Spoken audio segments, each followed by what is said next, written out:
تهديدات بالقتل تطال عبد الإله مول الحوت. تعرض عشية اليوم الجمعة الشاب المعروف إعلاميا بعبد الإله المراكشي مول الحوت لاعتداء وتهديدات بالقتل من طرف أحد الأشخاص بأكادير. بعد ما وقع ديك الواقعة اللي تتشوفوا، ما كنتش عارف أنني عندي تربصات من طرف بعض الشناقة.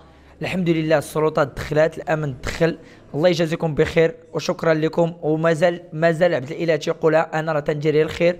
أنا الكلمة الأولى اللي تلفظ بها داك الشخص هو قال أن سير لمراكش وبيع باش بيتي.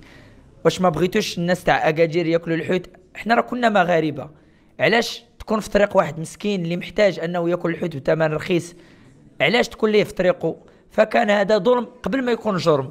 وأكد الشاب عبد الإله مول الحوت أنه تعرض لاعتداء لفظي ومحاولة الاعتداء الجسدي من طرف أحد الأشخاص. اكتشف فيما بعد أن مهنته شناق للسمك وعندنا بلدنا وعندنا وطننا، وكنا شوف في كاس العالم اللي داز كانوا الشباب ديال المغاربه هم احلى شباب في كاس العالم، وما اللي خلاو كاس العالم يكون اجمل. فبهذا تنقول راه ماشي في كاس العالم كاينين الشباب، راه جميع المجالات الشباب المغاربه قد اقتحموا الاماكن. الحمد لله دائما ما كانوا الشباب المغاربه الافضل. انا ما تنديرش شي حاجه خايبه تترجع على البلاد بالخيب. انا لو كنت اعلم انني تندير شي حاجه خايبه لفرضت على راسي ان انا تنحب الوطن ديالي قبل ما تنحب نفسي. وقد تدخلت مصالح الامن وفتحت تحقيقا في ظروف وملابسات واقعه الاعتداء، واتهم الشاب عبد الاله في بث مباشر على منصه تيك توك لوبيات الشناقه الذين رفضوا افتتاح المحل بأكادير. انا ما تنطالب بشي حاجه خايبه، انا خليوني نخدم. اما حسنتوما كانكم شناقه، حسبوني ولدكم.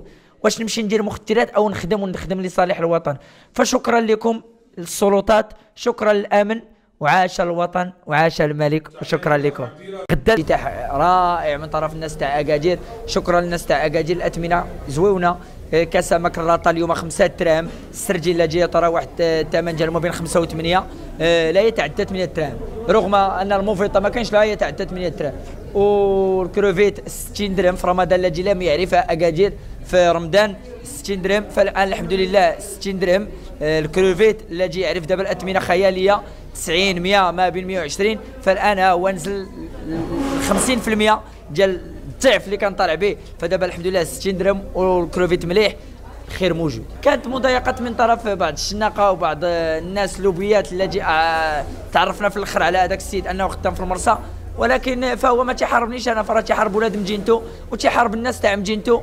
وكما قال لي سير لمراكش وبيعوا، فلما لا الناس تاع اكادير ياكلوا الحوت بداك الثمن؟ علاش؟ هل كاين فرق ما بين اكادير وما بين الناس تاع مراكش؟ فنحن مغاربه ونحن تحت شعار الله الوطن الملك، فكلنا يد في يد، والخير ديال الله ما ديالي ما ديال تا واحد.